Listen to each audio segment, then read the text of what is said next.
What's up guys, welcome to our YouTube channel Briefing. মই মিন্টু আৰু আজি আমি কথা পাতিম মোবাইলৰ এনেকুৱা ট্ৰিকৰ বিষয়ে যিটো তুমি ইউজ কৰি মোবাইলৰ মেনুফেকচাৰ দিয়া লিমিটেশনবোৰ পাৰ কৰিব পাৰিবা। তাৰ বাবে আমি ভিডিঅ'টো ষ্টাৰ্ট কৰোঁ।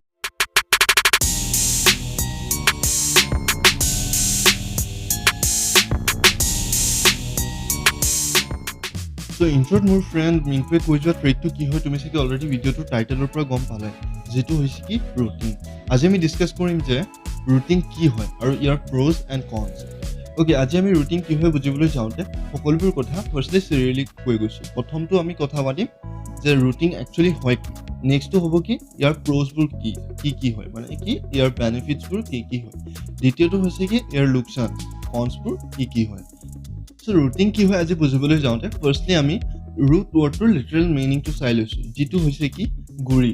চ' এতিয়া ৰুটিনৰ একচুৱেল মিনিংটো হৈ পৰিছে কি তোমাৰ ফোনৰ গুৰিলৈকে যোৱাটো।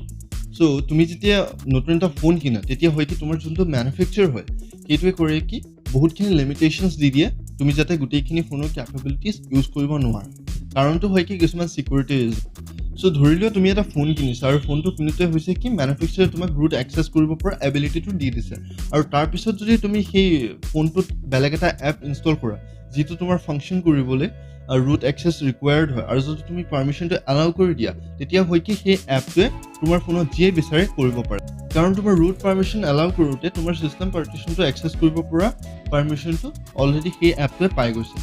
এতিয়া আমি কথা পাতিম ইয়াৰ বেনিফিটছবোৰ। ইয়াৰ ফাৰ্ষ্ট বেনিফিটটো হৈছে কি তুমি এনেকুৱা ধৰণৰ বহুত এপছ পাই যোৱা প্লে ষ্ট'ৰত হওক বা আন কোনোবা থাৰ্ড পাৰ্টি এপ ষ্ট'ৰতে হওক নহওক কিয়, যিবোৰ ইউজ কৰি তোমাৰ ফোনত তুমি নতুন আৰু ইউনিক ফিচাৰ্ছ এড কৰিব পাৰা। আৰু তুমি যদি বিচৰা দেন তুমি ফোনটো টোটেলি চেঞ্জ কৰি দিব পাৰা। ধৰি লোৱা তুমি যদি লঞ্চাৰ ইউজো কৰা তেতিয়া তুমি নটিফিকেশ্যন বাৰটো তেনেকৈ ইমান চেঞ্জ কৰিব নোৱাৰা, বাট হয় কি তুমি ৰুট কৰাৰ পিছত তাত তুমি বহুতখিনি ট্ৰিক ইউজ কৰি পেলাই তুমি নটিফিকেশ্যন পেনেলটো চেঞ্জ কৰিব পাৰা। কাষ্টমাৰ ইনষ্টল কৰি পেলাই তুমি বাকী ছেটিংছ গোটেই ফোনটো তুমি চেঞ্জ কৰি দিব পাৰা। আৰু তাৰপিছত আহি গৈছে তুমি বহুতকেইটা গেম এনেকুৱা আছে য'ত তুমি হেক কৰিব পাৰা। ধৰি লোৱা তোমাৰ পাবজি হওক, পাবজি এতিয়াতো বেটেল গ্ৰাউণ্ড হৈ গৈছে, বেটেল গ্ৰাউণ্ড হওক, কল অফ ডিউটি হওক, সেইবোৰ তুমি কিছুমান মানে কি তাত কমিউনিটি আছে য'ত তোমাৰ এনেকুৱা ধৰণৰ হেকবোৰ তুমি পোৱা তাৰ পৰা ইউজ কৰিব পাৰা, আৰু যদি তোমাৰ ফোনটো ৰুটেড নহয় তুমি সেইবোৰ ইউজ কৰিব নোৱাৰিবা। আৰু বাকী তোমাৰ যোনবোৰ আমাৰ ৰেগুলাৰ গেম হয় ধৰি লোৱা লুডো চুডো এইবিলাকতো তোমাৰ নৰ্মেল হয়, তাত তুমি হেক ভাৰ্জন এনেই ডাউনলোড কৰিব পাৰা। এতিয়া আমি কথা পাতিম ইয়াৰ লোকচানবোৰৰ ওপৰত। ইয়াৰ প্ৰথম লোকচানটো হৈছে কি তোমাৰ ফোনৰ চিকিউৰিটি। তোমাৰ ফোনত যদি কিছুমান প্ৰাইভেট ফাইলছ আছে, ফটোজ আছে, ভিডিঅ'জ আছে, সেইবোৰ লিক হোৱাৰ চান্সেছ বহুত বাঢ়ি যায়, কাৰণ যিকোনো এপে তোমাৰ গোটেই ফোনটো এক্সেছ কৰিব পৰা অৱস্থাত আহি যায়।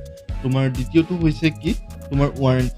বেছিভাগ মেনুফেকচাৰ হয় কি তুমি যদি এটা ফোন ৰুট কৰা সিহঁতৰ ৱাৰেণ্টি টাৰ্মছ এণ্ড কণ্ডিশ্যনৰ মতে তোমাৰ ফোনটো ৰুট কৰিলে সিহঁতৰ ৱাৰেণ্টি বাহিৰ হৈ যায়, আৰু লগতে তোমাৰ কি হয় তোমাৰ যদি ফোনটো ইন ফিউচাৰ বেয়াও হয় তুমি সিহঁতৰ ছাৰ্ভিচ চেণ্টাৰত নিলেও সিহঁতে ফ্ৰীতে ভাল কৰি নিদিয়ে।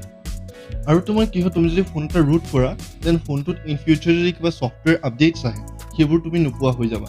অফক'ৰ্ছ তোমাৰ যদি কাষ্টম ৰিকভাৰী ইনষ্টল থাকে তুমি বেলেগ তোমাৰ চ'ৰ্চৰ পৰা ডাউনলোড কৰি পেলাই ইনষ্টল কৰিব পাৰিবা, বাট অফিচিয়েল আপডেটছ তুমি নোপোৱা হৈ যাবা। আৰু তুমি যদি এতিয়াও কনফিউজড আছা যে ফোনটো তোমাৰ ৰুট কৰা ভাল হ'বনে নহয়, মই ক'ম যে 2021ত তোমাৰ ফোনটো ৰুট কৰাৰ কোনো প্ৰয়োজন নাই, কাৰণ কিয় এণ্ড্ৰইডত অলৰেডি তুমি ৰুট কৰিলে যিমানখিনি ফিচাৰ্ছ পোৱা বহুতখিনি আহি গৈছে। তুমি একো ফিচাৰ্ছ নোপোৱা নহয়, পাবা, বাট আগৰ তুলনাত বহুত কম পাবা। আৰু তাৰ উপৰি তুমি যদি চাব বিচৰা, শিকিব বিচৰা দেন তুমি অভিয়াছলি কৰিব পাৰা, কিন্তু সেয়া কেয়াৰফুল থাকিবা যাতে ফোনটো বেয়া নহয়। চ' আশা কৰোঁ তোমালোকে কথাখিনি বুজি পালা যে ফোন ৰুট কৰিলে কি লাভ হ'ব, কি লোকচান হ'ব। আৰু যদি তোমালোকৰ কিবা ডাউট আছে তেন্তে আমাক কমেণ্ট ছেকশ্যনত জনোৱা, আমি যিমান পাৰোঁ তোমালোকৰ কমেণ্টৰ ৰিপ্লাই দিবলৈ চেষ্টা কৰিম। আৰু যদি তোমালোকৰ ভিডিঅ'টো ভাল লাগিল তেন্তে লাইক কৰা, শ্বেয়াৰ কৰা আৰু চেনেলটো ছাবস্ক্ৰাইব কৰা। Thank U.